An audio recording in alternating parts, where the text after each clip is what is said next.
Ma'asyiral muslimat yang dimuliakan Allah Subhanahu wa taala.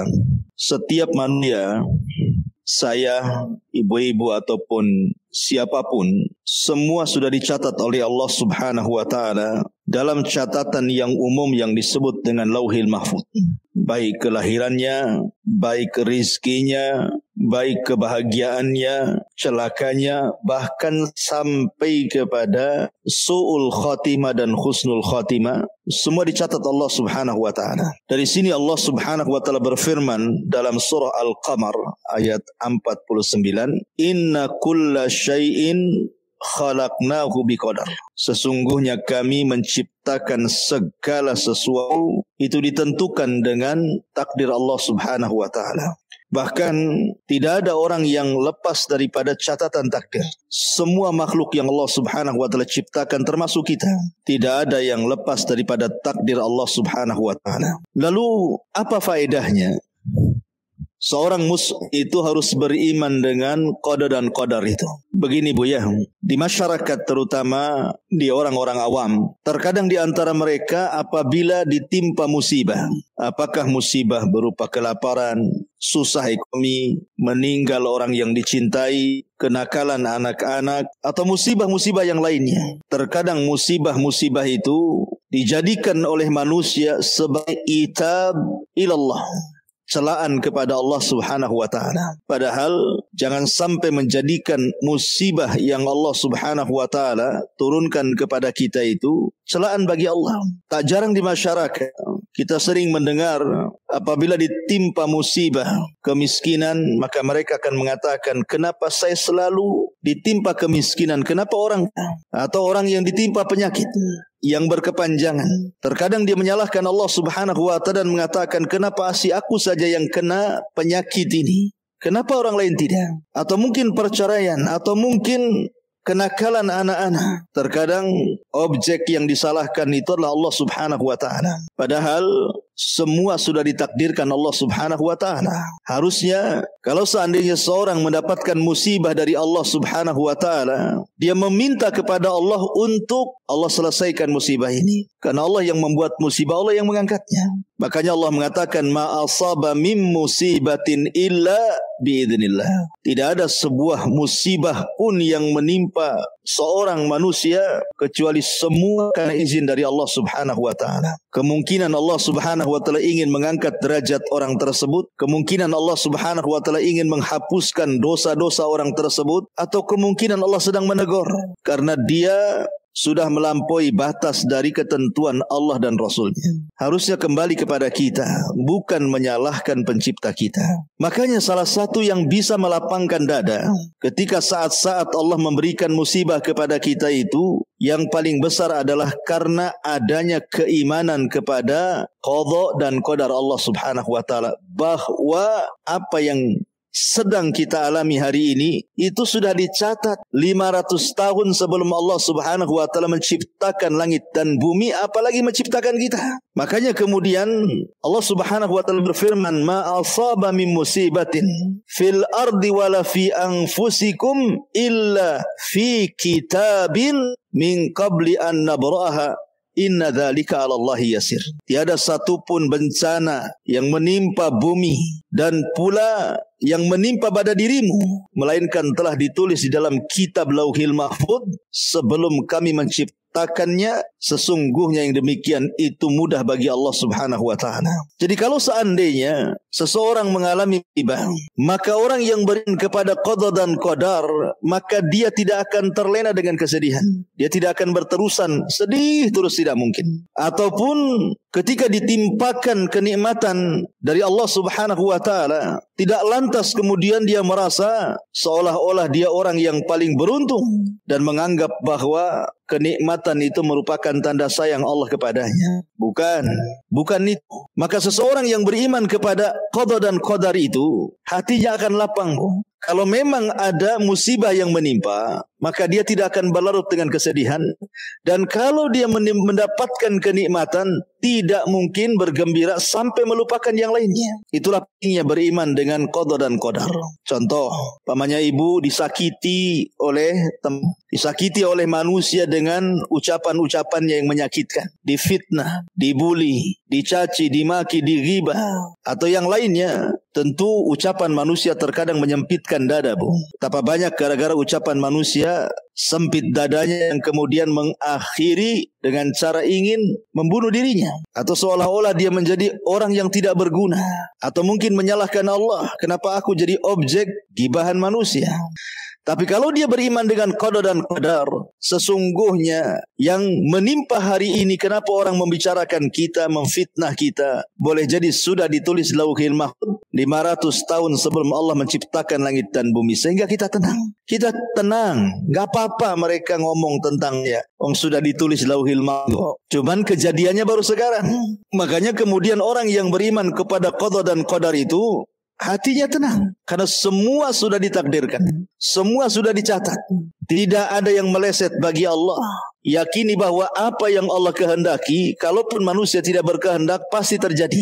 Apa yang dikehendaki manusia, tapi Allah tidak berkehendak, tidak mungkin terjadi. Tenang, lapang hati kita, Bu. Kalau itu yang tertanam dalam hati kita. Satu dunia orang hendak menyakiti kita, memfitnah kita, membuli kita, silahkan. Kalau memang ditakdirkan oleh Allah subhanahu wa ta'ala, tidak akan terjadi apapun, ibu pasti selamat.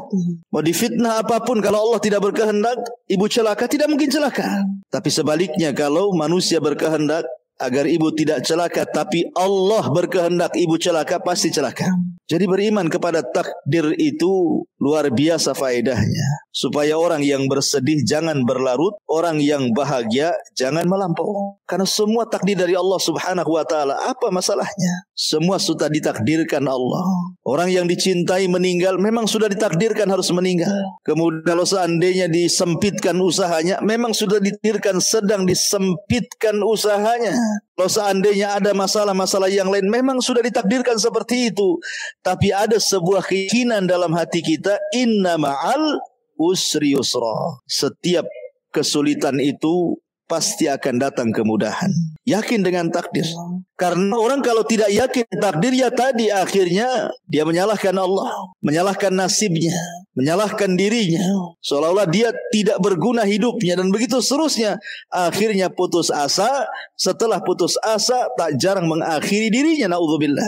Ma'asyiral muslimat yang dimuliakan Allah subhanahu wa ta'ala, semua sudah dicatat oleh Allah subhanahu wa ta'ala. Bara ibn Malik radhiyallahu anhu dalam peperangan yang disebut dengan Adiqatul Maut, kebun kematian, saat peristiwa penyerbuan pasukan Abu Bakar Siddiq radhiyallahu an melawan Musailamah al-Kadzdzab di sebuah kebun kematian, di mana tentara Musailamah al-Kadzdzab bersembunyi di kebun.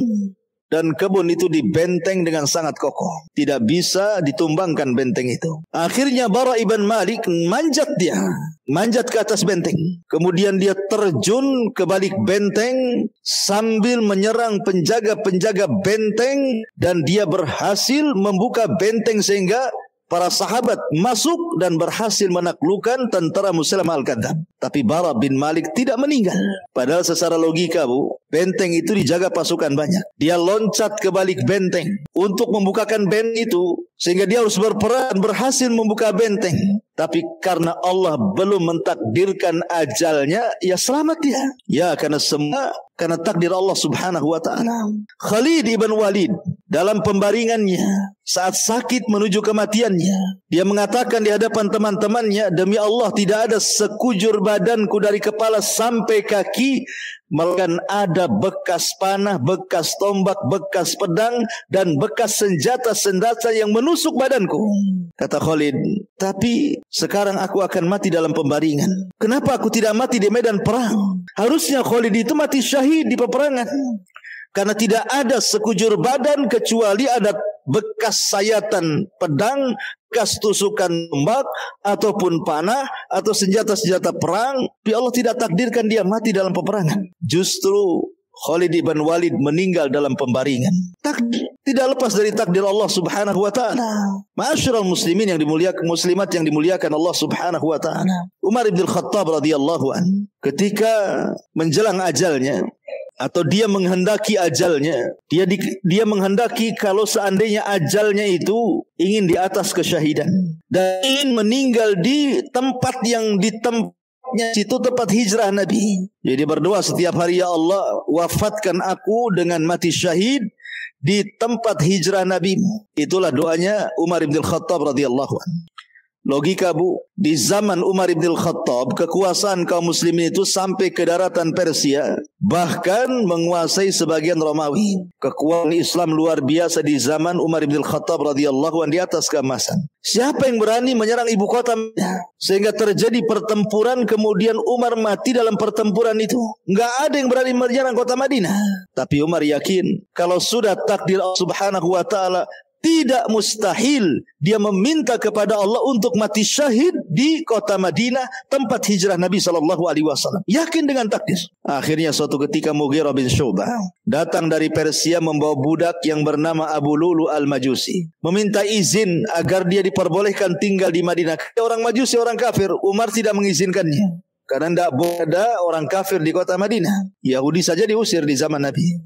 Tapi karena terus mengeluh, akhirnya Umar pun mengizinkan Mughirah bin Syu'bah memasukkan budaknya untuk bekerja padanya di pandai besi. Maka ketika suatu hari Umar bin Khattab datang ke pandai besinya, Mughirah bin Syu'bah bertemu dengan Abu Lu'lu. Kemudian karena dia piawai dalam membuat senjata, kata Umar bin Khattab, wahai Abu Lu'lu, buatkan untukku pisau yang bagus. Kata Abu Lu'lu, siap wahai Amirul Mukminin, aku akan siapkan dan buatkan pisau yang bagus, pedang yang bagus. Bahkan pisau ini akan dibicarakan barat dan timur. Umar tidak paham maksudnya dibicarakan barat dan timur itu. Rupanya Abu Lu'lu punya dendam ditaruh kepada Umar bin Khattab karena Umar berhasil menaklukkan Persia. Maka di suatu malam ketika Umar sedang sholat subuh, Abu Lu'lu masuk dalam barisan saf sholat subuh tanpa ada yang mengenali. Ketika sudah rakaat pertama, dia sudah di saf pertama, akhirnya dia tusuk Umar bin Khattab dari belakang beberapa tusukan. Dengan sebab itu Umar bin Khattab meninggal dunia. Ditusuk Abu Lu'lu. Dan keinginan Umar untuk mati syahid Allah kabulkan. Di tempatnya Rasul Allah kabulkan. Dia dibunuh oleh seorang Majusi yang tidak pernah sujud dan kepada Allah, dia kafir. Makanya ketika Umar bin Khattab bertanya kepada Ibnu Umar, "Man qatalani?" Siapa yang membunuhku wahai Ibnu Umar? Maka putranya mengatakan, "Abu Lu'lu ya abi." Abu Lu'lu ya abi. Kata Umar, "Apakah budaknya Mughirah?" "Iya," kata Ibnu Umar. Umar pun dengan bangga dan senangnya menengadahkan tangan ke langit dan mengatakan, "Alhamdulillah alladzi qatalani lam yu'min billahi aw lam sujudlillahi walau kana sajdah." Segala puja dan puji hanya milik Allah. Yang telah membunuhku adalah seorang laki-laki yang tidak pernah sujud walaupun sekali sujud, alias mati syahid. Kenapa Umar yakinnya dia berdoa seperti itu? Ingin mati syahid, ingin meninggal di kota tempat hijrahnya Rasul. Karena Umar itu yakin dengan qadar, yakin dengan takdir. Kalau Allah takdirkan bisa terjadi kan, walaupun itu mustahil. Kan mustahil Umar akan perang gitu ya di kota Madinah. Siapa yang berani merangi Madinah? Tapi yang namanya qadar dan takdir itu tidak ada yang mustahil. Semua sudah dicatat di Lauhil Mahfuz. Rizki seseorang sudah dicatat, umur seseorang sudah dicatat. Jadi kalau sudah dicatat seperti rizki sudah dicatat, lah buat apa merampok? Buat apa mencuri? Buat apa takut dengan rizki? Takut dengan datang, takut dengan PHK, takut dengan gulung tikar. Kemudian berbuat maksiat, harus merampok, harus mencuri, harus korupsi. Bukankah Allah sudah mentakdirkan manusia itu takdir rizkinya masing-masing? Bahkan tidak akan diwafatkan, disempurnakan rizkinya. Makanya sering saya ceritakan, ketika ada seorang pengemis datang ke rumah Ali radhiyallahu an. Kemudian Ali radhiyallahu an menjanjikan akan memberikan 4 dirham atau 4 dinar. Tapi Ali lupa meletakkan 4 dirham itu di mana letaknya. Karena kelamaan, maka sang pengemis ini pulang dan mencuri pelana kuda Ali. Setelah pergi, akhirnya uang itu baru ingat ada di mana. Setelah diambil uang itu, kemudian keluar hendak beri pengemis tadi, pengemisnya pula sudah pergi. Akhirnya kemudian datanglah pembantu Ali radhiyallahu anhu dan mengatakan, "Ya Amirul Mukminin, pelana kuda kita ada yang curi. Dia hilang di atas kudanya." Maka Ali radhiyallahu anhu mengatakan, "Kalau begitu aku memiliki 4 dirham, kau ke pasar, belilah pelana baru." Akhirnya kemudian pembantunya Ali pun berangkat untuk mencari pelana baru dan membeli di pasar dengan uang 4 dirham itu atau 4 Iya, 4 dirham itu. Dapatlah ada orang yang menjual pelana. Rupanya yang menjual pelana itu adalah pencuri tadi. Karena memang pencuri ini tidak mau pelana, dia mau uang, makanya dijual. Rupanya ketika dia menjual pelana, ketemu pula dengan pembantunya Ali dan tidak tahu kalau itu pelana kudanya Ali yang dicuri. Setelah tawar-menawar, jatuhnya 4 dirham. Pulanglah pembantu Ali ini dan memberitahu Amirul Mukminin bahwa sudah membeli pelana. Tiba-tiba Ali radhiyallahu an ketika melihat pelana itu, dia mengatakan, bukankah ini kita yang hilang? Siapa yang mencurinya? Dari mana kau membelinya? Bagaimana sifat-sifatnya? Maka kemudian khadimnya Ali mengatakan, saya beli di orang yang sifat-sifatnya seperti ini, seperti itu. Kata Ali radhiyallahu an, Allahu Akbar, Allahu Akbar Ali. Sungguh dia telah bersegera dalam kemaksiatan. Kalau dia mau sabar, tentu dia mendapatkan 4 dirham dengan cara yang halal. Tapi karena dia tidak sabar, dia pun mendapatkan uang 4 dirham dengan cara yang berdosa. Sama-sama 4 dirham. Kalau dia mau sabar, Ali akan memberikan secara tulus. Tapi karena dia tidak sabar, dia mencuri. Kemudian dia pun sama dapat uang yang akan diberikan Ali radhiyallahu an, sama-sama 4 dirham. Jadi kalau memang rizki Allah itu 4 dirham, mau cari dengan cara halal, mau cari dengan cara haram, pun segitu. Karena sudah ditetapkan rizki atas Lauhil Mahfuz. Kenapa harus tergesa-gesa mencari yang haram? Kenapa tidak mencari yang halal? Kenapa tergesa-gesa harus maksiat? Kenapa tidak mencari yang taat? Bukankah hasilnya juga sama? Itu karena tidak yakin dengan qada dan qadar subhanahu wa ta'ala. Orang yang merampok, orang yang mencuri, orang yang berbuat jahat itu karena tidak paham dengan qada dan qadar Allah subhanahu wa ta'ala. Tidak tenang hatinya. Makanya dia berusaha untuk melakukan maksiat karena dalam benaknya dia tidak yakin dengan takdir Allah subhanahu wa ta'ala. Ma'asyiral muslimat yang dimuliakan Allah subhanahu wa ta'ala. Perhatikan, kalau kita cerita iman dengan qada dan Allah azza wa jal, maka beriman kepada qada dan qadar itu mencakup 4 perkara. Beriman kepada qada dan qadar itu mencakup 4 perkara.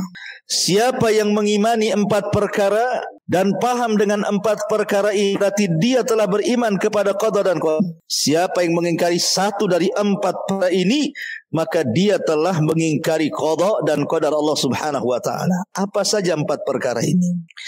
Yang pertama, al-ilmu. Ilmu. Beriman bahwa Allah subhanahu wa ta'ala alim, memiliki pengetahuan segala sesuatu makhluk yang diciptakannya, baik secara global ataupun secara perinci. Jadi Allah subhanahu wa ta'ala maha tahu yang telah, yang sedang, yang akan datang. Bahkan kalau seandainya terjadi sesuatu yang mustahil sekalipun, pasti Allah tahu. Itulah pengetahuan Allah subhanahu wa ta'ala. Allah maha tahu. Tahu kebutuhan kita itu apa, Allah tahu. Sehingga kalau Allah maha tahu dan kita yakin Allah maha tahu, lalu buat apa kemudian orang itu bersedih? Bukan Allah maha tahu. Kalau kita mengangkat kedua tangan kepada Allah azza wa jal agar dilepaskan dari kesulitan, Allah maha tahu. Allah tahu akan hamba-hambanya, akan kita itu Allah tahu. Apa yang dihajatkan kita, apa yang tidak dihajatkan kita, Allah tahu. Sehingga ketika kita memiliki keyakinan bahwa Allah mengetahui atas segala sesuatu, tenang kita. Lah pengetahuan Allah subhanahu wa ta'ala dituangkan dalam catatan. Dan tidak semuanya, sebagian pengetahuannya diletakkan dalam catatan Allah subhanahu wa ta'ala yang diletakkan di Lauhil Mahfuz. Jadi Allah sudah mencatat di ilmunya segala sesuatu yang akan terjadi sampai kiamat kita. Ketika Allah subhanahu wa ta'ala menciptakan pena ataupun kolam, maka Allah katakan catatlah segala sesuatu yang akan terjadi sampai kiamat dibangkitkan. Jadi semua sudah dicatat. Semua sudah dicatat. Kita ini sudah dicatat. Rizki kita sudah dicatat. Umur kita sudah dicatat. Hidup dan mati kita sudah dicatat. Bahagia dan celaka kita sudah dicatat. Sul khotimah dan husnul khotimah sudah dicatat. Tetapi ingat, jangan pula dijadikan dalil bahwa ketika Allah subhanahu wa ta'ala mencatat semua apa yang akan berlaku sampai kiamat dibangkitkan, ada pula orang yang mengatakan, kalau seandainya si fulan itu kafir, si fulan itu fasik, si fulan itu maksiat, saya kan maksiat karena catatan saya bermaksiat. makanya saya maksiat. Seolah-olah orang ini berdalil dengan alur catatan, sehingga akhirnya maksiat dilegalkan gara-gara berdalil dengan catatan. Ya, aku ini seperti ini, suka dengan laki-laki sesama jenis. Ya karena memang sudah dicatatnya seperti itu. Mau diapain katanya? Sudah takdir seperti itu. Sudah catatannya seperti itu. Dan catatan itu tidak mungkin dirubah katanya. Nggak boleh berdalil seperti itu. Karena seseorang itu melakukan kekufuran, kefasikan, itu karena ikhtiarnya, kehendaknya. Allah tidak memaksa dia harus seperti itu. Karena Allah tidak pernah memaksa hambanya. Bahkan Allah berikan pilihan, wahadainahu najdain. Kami pilihkan dua jalan. Ini jalan kufur, ini jalan beriman. Jangan berdalil dengan takdir akan sebuah kemaksiatan. Karena maksiat itu memang takdir Allah, tapi kehendak Anda yang bermaksiat. Allah tidak berkehendak. Si fulan tahu bahwa si Anu akan bermaksiat, kemudian dikatanya. Bukan berarti kemudian ketika dia maksiat itu karena pengetahuan Allah dan catatan Allah akhirnya dia maksiat. Tidak. Allah subhanahu wa ta'ala tetap memberikan masyiah, kehendak. Dan makhluk juga punya kehendak. Sehingga ketika dia bermaksiat kepada Allah, itu karena kehendaknya, bukan karena catatannya. Makanya yang nomor 3 selain daripada beriman dengan ilmu Allah, beriman dengan catatan Allah subhanahu wa ta'ala, juga beriman dengan al-masyiah, beriman dengan kehendak Allah subhanahu wa ta'ala. Wa ma tasha'u illa an yasha'ahu rabbul alamin. Apa yang kalian kehendaki kecuali juga Allah berkehendak, tetapi kehendak menjadi bawah kehendak Allah subhanahu wa ta'ala. Kemudian yang terakhir ada yang disebut dengan al-khalqu, Allah yang menciptakan segala sesuatu. Jadi kalau Allah subhanahu wa ta'ala mengetahui, kemudian sebagian pengetahuannya dicatat, dan tidaklah Allah mencatat kecuali karena masyiah kehendaknya, kemudian diciptakannya, kemudian kita beriman dengan 4 perkara ini, tenang kita dibuatnya. Karena masing-masing kita ini punya catatan. Ketika ibu dalam perut janin, kan datang tuh malaikat mencatat rizkinya, mencatat bahagianya, mencatat celakanya, mencatat sul khotimahnya, mencatat sul khotimahnya. Semua sudah dicatat atas kehendak Allah dan atas ilmu dari Allah subhanahu wa ta'ala. Kemudian Allah subhanahu wa ta'ala menciptakan hal yang sudah ditulis berdasarkan ilmunya, berdasarkan kehendaknya, maka jadilah sebuah peristiwa. Mungkin ibu diejek orang, mungkin ibu dihina orang, mungkin ibu digibah orang. Ya tenang saja, karena tidak lepas daripada takdir Allah subhanahu wa ta'ala. Lisan mereka juga yang menggibah ibu itu tidak keluar dari takdir. Lisan orang yang menggibah ibu itu loh, tidak keluar dari takdir. Walaupun dia mencaci, memaki untuk mencelakakan kita, sampai dia kemudian membuat isu hoax kemana-mana, ucapan dia tidak lepas dari takdir Allah. Walaupun dia ngompor sana, ngompor sini supaya ibu celaka, ibu dibenci, kalau Allah tidak berkehendak nggak akan terjadi. Capek saja dia ngomong ember ke sana kemari. Jadi kita tidak lepas dari takdir, sebagaimana dia pun tidak lepas dari takdir. Lah ketika itulah tenang kita, karena semua tidak lepas dari takdir masalahnya. Jadi apapun yang dikeluarkan dari lisan orang yang menyakiti kita tidak keluar dari takdir Allah subhanahu wa ta'ala. Ma'asyiral muslimat yang dimuliakan Allah subhanahu wa ta'ala, maka penting sekali beriman dengan qada dan qadar Allah subhanahu wa ta'ala, karena semua sudah dicatat dalam takdirnya. Ada yang disebut dengan takdir am, takdir umum, dan itu semua ditulis lauhil mahfud. Kita ada di situ, Abu Bakar ada di situ, Nabi ada di situ, semua ada di situ. Itu takdir am namanya, takdir umum. Tapi kita punya takdir khusus yang disebut dengan takdir al-umri.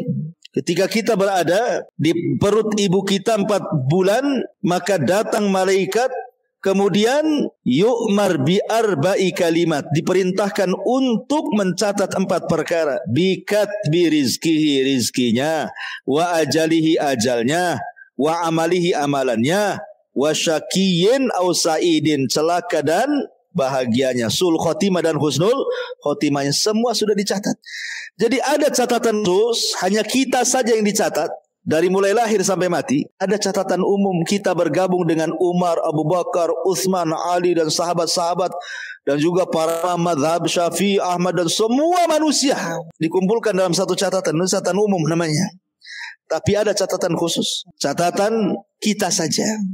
Lah catatan umum itulah yang nanti kita akan dipermalukan di hadapan manusia di padang mahsyar, karena kita akan digabungkan dengan orang-orang baik. digabungkan dengan para nabi, digabungkan dengan para sahabat, digabungkan dengan para tabi'in, digabungkan dengan para tabi'in, digabungkan dengan para madzhabul arba, digabungkan dengan para orang-orang saleh, para siddiqun, dan begitu seterusnya. Nanti akan terjadi pembacaan catatan umum itu. Baru kita sadar, duhai kiranya, apalah aku dibandingkan Abu Bakar, dibandingkan Umar. Gak ada apa-apanya. Itu catatan umum, malu kita dibuatnya di hadapan manusia. Tapi ada catatan khusus yang Allah Subhanahu wa taala mengatakan, Iqra kitabak, baca catatanmu, baca catatanmu. Kalau dia mengambil dengan tangan kanannya, dengan bangganya dia mengatakan, ha umuqra'u kitabiyah. Oh, dengan bangganya mengatakan, baca ini catatanku nih. Semua baik. Tapi bagi yang mengambil dengan tangan kiri atau di belakang punggungnya, dia benci untuk mengambil karena dia tahu isi. Nah, itu namanya takdir umri. Ada takdir sanawi yang diturunkan setiap malam Lailatul Qadar. Setahun yang akan datang dari malam Lailatul Qadar itu diperbaharui lagi takdirnya. Kemudian ada takdir harian yang disebut dengan al-yaumi, di mana Allah mengatakan kulla yaumin huwa fi sya'n. Allah itu setiap hari penuh dengan kesibukan, di mana Allah membuat seseorang sakit, membuat seseorang sembuh, membuat seseorang hidup, membuat seseorang mati, membuat seseorang kaya, membuat seseorang miskin, membuat seseorang gembira, membuat seseorang sedih, membuat orang tertawa, orang menangis. Setiap hari Allah itu sibuk. Itu namanya takdir yaumi. Ya. Lah, hal-hal yang seperti ini harus diimani. Ma'asyiral muslimat yang dimuliakan Allah Subhanahu wa taala, tapi takdir Allah itu perkara gaib. Maka disebutkan di sini, wa indahu mafatihul ghaibi la ya'lamuha illahu wa ya'lamu ma fil barri wal bahri wa ma tasqutu min waraqatin illa ya'lamuha wa la habatin fi dhulumatil ardi wa la ratbin wa la yabisin illa fi kitabim mubin. Dan pada sisi Allah kunci-kunci semua yang gaib, tak ada yang mengetahuinya kecuali Dia sendiri. Dan Dia mengetahui apa yang ada di daratan, yang ada di lautan, dan tidak ada helai daun pun yang gugur melainkan Dia mengetahuinya, dan tidak jatuh sebutir biji pun dalam kegelapan bumi kecuali Dia mengetahuinya. Bahkan sesuatu yang basah dan yang kering melainkan tertulis dalam kitab yang nyata di Lauhil Mahfuz. Kita tidak tahu takdir kita karena wa indahu mafatihul ghaib. Di sisi Allah lah kunci-kunci segaiban, termasuk takdir manusia itu gaib bagi kita. Karena Dia gaib kita, Bu, maka jangan berdalil dengan takdir. Ada seorang sahabat datang kepada Nabi SAW, ya Rasulullah, kalau saya takdirnya di neraka, buat apalah aku beramal? Buat apalah aku capek-capek sholat, capek-capek puasa, mengeluarkan harta zakat, toh nanti juga takdirnya masuk neraka, ya masuk neraka juga, nggak ngaruh sholatnya. Ataupun sebaliknya, orang ini hendak berdalil dengan takdir. Sama dengan orang sekarang kan itu. Ketika dia punya penyakit LGBT umpamanya, kan suka sesama jenis atau lesbi, kemudian kita ingatkan, itu perbuatan kaum Lut, bahaya, akan dilaknat, akan masuk neraka. Apa katanya? Ini sudah takdirnya, Ustaz. Sudah takdir. Sudah ditulis Lauhil Mahfuz. Anda tahu emang kapan ropong Lauhil Mahfuz sehingga Anda takdirnya seperti itu? Anda itu punya penyakit seperti itu karena kehendak Anda. Kalau Anda berusaha untuk sembuh, bisa sembuh, kan itu bukan takdir. Makanya kenapa Nabi SAW menepis hujah takdir itu di hadapan para sahabat, dan Rasul mengatakan, kalian lo tidak tahu isi takdir itu apa. Kata Nabi SAW, fakullun muyassarun lima khuliqalahu. Fakullun muyassarun lima khuliqalahu. Kalian semua, sudahlah, i'malu, beramallah. Kalian akan dimudahkan sesuai dengan apa yang telah diciptakan kepada kalian, ditakdirkan kepada kalian. Kalian akan dimudahkan sesuai dengan takdir kalian. I'malu, beramal saja. Kemudian Nabi SAW membacakan, fa amma a'ta wattaqa wa saddaqa bil husna fasanuyassiruhu lil yusrah.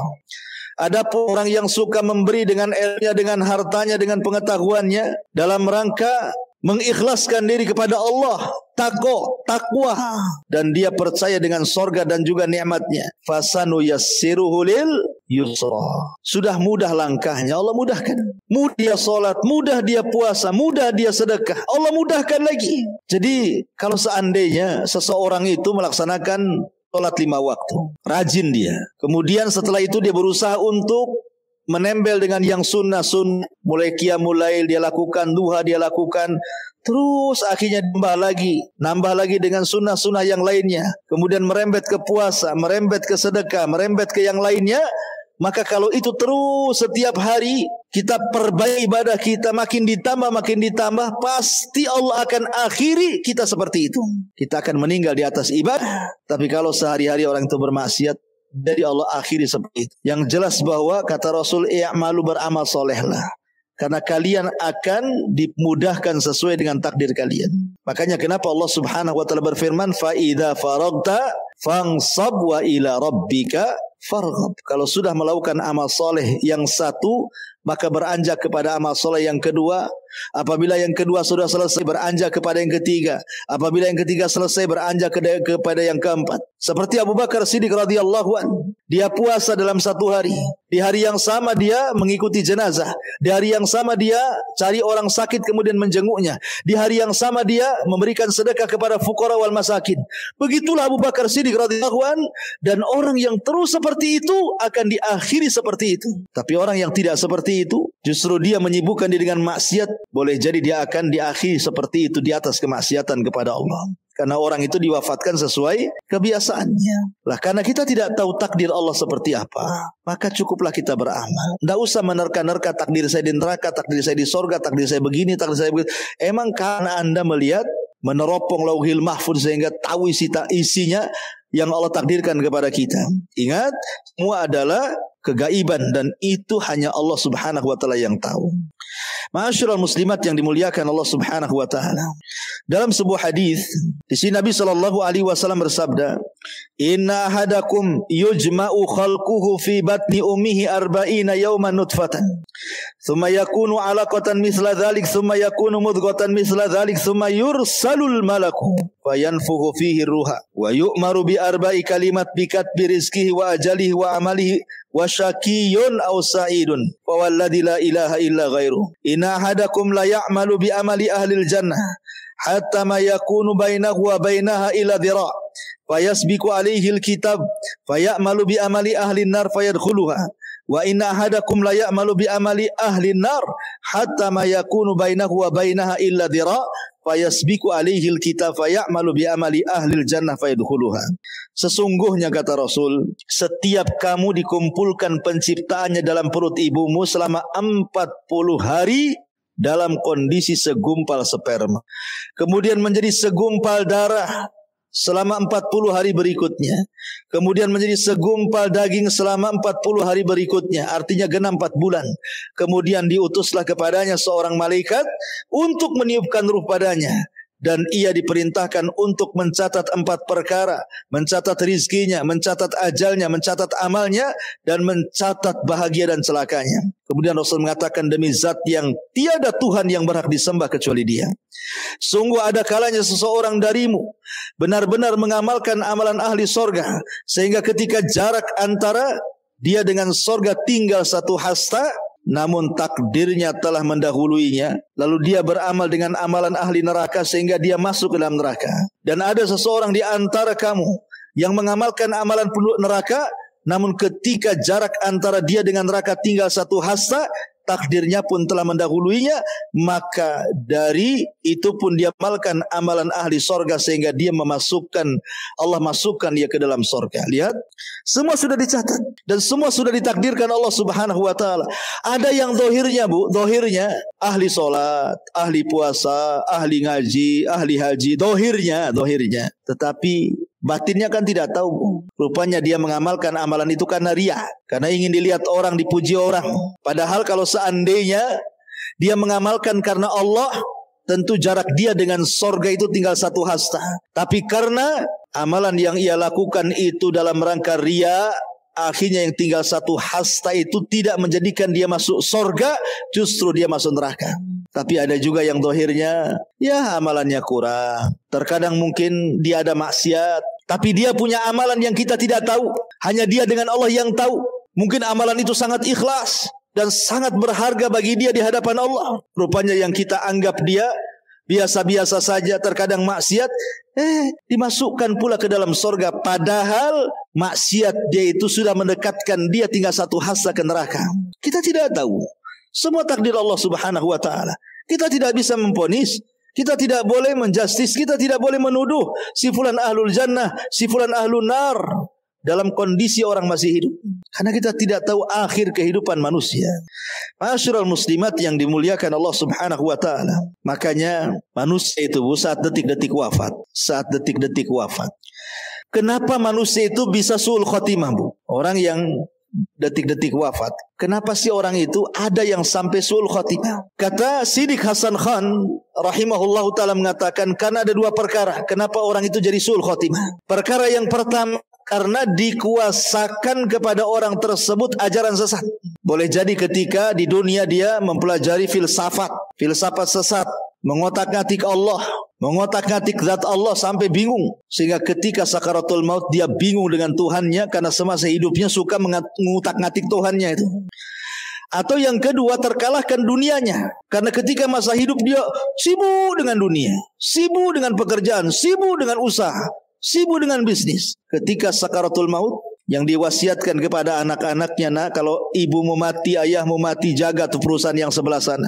Nah kalau seandainya ibumu sehat, tidak jadi mati, bapakmu sehat, tidak jadi mati, kita jalan-jalan ke Singapura, kita jalan-jalan ke Australia, kita jalan-jalan ke mana. Harusnya dia ngomong, nah kalau seandainya kita sehat, yuk kita haji, yuk kita umrah, yuk kita sedekah. Harusnya kan begitu.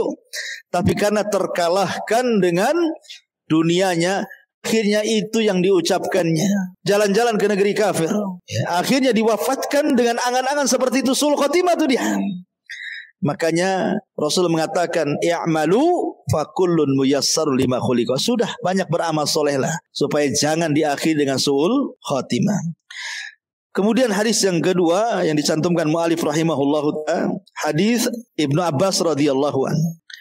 Suatu ketika Abdullah ibn Abbas ini berboncengan dengan Nabi SAW. Kemudian Rasul menasihati Abdullah ibn Abbas, ya gulam, inni u'allimuka kalimatin ihfadillah yahfadka, ihfadillah tajirhu tujahak, idza sa'alta fas'alillah wa idza sta'anta fasta'in billah, wa'lam annal ummata law istama'at ala an yanfa'uka bi syai'in lam yanfa'uka illa bi syai'in qad katabahu Allahu lak, walau istama'u ala an yadurruka bi syai'in lam yadurruka illa bi syai'in qad katabahu Allahu 'alaik, rufi'atil aqlam wa jaffatis suhuf. Hai anakku, kata Rasul, sesungguhnya aku akan mengajarkan kepadamu beberapa kalimat. Jagalah perintah Allah, jagalah larangan Allah, niscaya Dia memeliharamu. Kemudian jagalah Allah, niscaya engkau akan mendapatkannya di hadapanmu. Apabila engkau memohon, mohonlah kepada Allah. Apabila meminta pertolongan, mintalah pertolongan kepada Allah. Perhatikan syahidnya. Dan ketahuilah, sekiranya umat ini bersatu untuk memberikan manfaat kepadamu dengan sesuatu, niscaya mereka tidak akan dapat memberikan kecuali sesuatu yang telah Allah tetapkan untukmu. Dan sekiranya mereka bersatu untuk mendatangkan kemadaratan terhadap kamu, maka mereka tidak akan dapat menimpakan kemadaratan terhadapmu kecuali dengan sesuatu yang telah Allah tetapkan atasmu. Pena telah diangkat, lembaran-lembaran telah kering. Artinya bahwa di sini ada kelapangan dada bagi kita, Bu ya. Makanya ketika kita menyebut tentang bagaimana cara melapangkan dada yang sempit, beriman dengan takdir. Dalilnya di sini. Seandainya satu manusia menyakiti ibu, yang menyakiti ibu itu loh tidak lepas daripada takdir Allah. Mereka tidak lepas dari takdir Allah. Kalau kata takdir Allah, 1 juta manusia menyakiti ibu tidak akan terjadi, tidak akan memadaratkan ibu, tidak akan terjadi. Tapi 1 orang yang mungkin dianggap remeh, dianggap tiada berharga, tiba-tiba kemudian dia memadaratkan kita, dan Allah berkehendak sudah dicatat gara-gara dia terjadi madarat, pasti terjadi. Ya. Makanya sekali lagi bahwa beriman dengan qada dan qadar itu bisa melapangkan dada yang sempit, bisa melapangkan dada yang sedang dirundung dengan kesedihan. Ma'asyiral muslimat yang dimuliakan Allah Subhanahu wa taala, dari sini pentingnya kita beriman dengan takdir Allah Subhanahu wa taala. Adam dengan Musa itu pernah berdebat, Bu.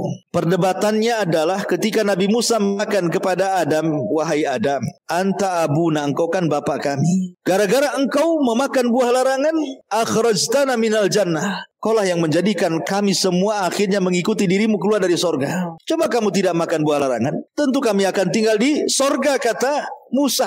Kami sudah enak, tidak perlulah letih lagi di dunia. Gara-gara engkau akhirnya kami juga terkena imbasnya, diusir pula di dunia. Musa menyalahkan Adam dengan takdir. Maka Adam pun membantah Nabi Musa dengan takdir. Kata Adam, wahai Musa, engkau kan kalimur rahman, Nabi yang banyak bicara dengan Allah. Fala talumuni, jangan kau cela aku. Saya ingin tanya kepadamu, adakah dalam kitab Tauratmu bahwa Adam akan maksiat kemudian akan terusir dari sorga? Ada enggak dalam kitab Tauratmu kalimat seperti itu? Maka Musa mengatakan ada. Kata Adam, kalau gitu jangan kau cela aku, celalah Tauratmu. Karena Tauratmu lebih dulu dicatat oleh Allah Subhanahu wa ta'ala daripada Allah menciptakan diriku. Coba di Tauratmu tidak ada kalimat itu, aku tidak mungkin memakan buah larangan dan tidak mungkin pula diusir dari sorga. Karena Tauratmu yang mengatakan seperti itu, makanya aku terusir dari sorga dan memakan buah larangan. Masing-masing berhujah dengan takdir. Tapi Adam bisa mengalahkan hujahnya Nabi Musa. Ya. Jadi jangan berhujah dengan takdir. Yang sudah berlalu, sudahlah berlalu. Jangan diingat-ingat kembali. Itu semua tidak lepas dari takdir Allah Subhanahu wa ta'ala. Nah, sekarang ini hadapi masa depan. Yang sekarang. Yang lalu ya sudahlah berlalu. Ma'asyiral muslimat yang dimuliakan Allah Subhanahu wa ta'ala. Sehingga seseorang itu dilarang berhujah dengan takdir. Karena orang itu berbuat sesuai kehendak kita. Walaupun kehendak kita tetap dibawakan Allah Subhanahu wa ta'ala. Wallahu a'lam, ini diantara pembahasan beriman dengan takdir. Mungkin bisa baca sendiri, Bu, ya. Karena kalau kita terangkan satu persatu juga butuh waktu yang panjang.